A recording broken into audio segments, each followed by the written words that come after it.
গর্ভাবস্থায় কি লেবু খাওয়া যাবে? হ্যাঁ, গর্ভাবস্থায় লেবু সাধারণত খাওয়া নিরাপদ এবং এটি স্বাস্থ্যের জন্য উপকারীও হতে পারে যদি তা পরিমিত পরিমাণে খাওয়া হয়। লেবুর কিছু উপকারিতা। Vitamin C. লেবুতে প্রচুর পরিমাণে ভিটামিন সি থাকে যা মায়ের রোগ প্রতিরোধ ক্ষমতা বাড়াতে এবং শিশুর স্বাভাবিক বিকাশে সাহায্য করে। বমি বমি ভাব কমানো।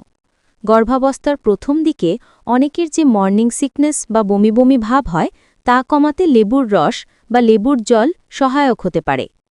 হাইড্রেটেড রাখা। লেবুর জল শরীরকে হাইড্রেটেড রাখতে সাহায্য করে। হজম শক্তি। এটি হজমেও সাহায্য করতে পারে এবং কোষ্ঠকাঠিন্য কমাতে পারে। তবে অতিরিক্ত পরিমাণে লেবু খেলে কিছু সতর্কতা অবলম্বন করা উচিত। অম্লতা। লেবু বেশ অ্যাসিডিক হওয়ায় অতিরিক্ত খেলে বুক জ্বালা অর্থাৎ হার্টবার্ন বা অ্যাসিড রিফ্লাক্সের সমস্যা বাড়াতে পারে, যা গর্ভাবস্থ অনেকেরই বেশি হয়। দাঁতের এনামেল। অতিরিক্ত অ্যাসিডিক খাবার দাঁতের এনামেলের ক্ষতি করতে পারে।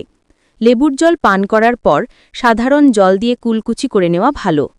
সবচেয়ে ভালো হয় আপনার গর্ভাবস্থার খাদ্যতালিকা সম্পর্কে কোনো প্রশ্ন থাকলে আপনার ডাক্তারের সাথে পরামর্শ করা। তিনি আপনার ব্যক্তিগত স্বাস্থ্য পরিস্থিতি বিবেচনা করে সঠিক পরামর্শ দিতে পারবেন।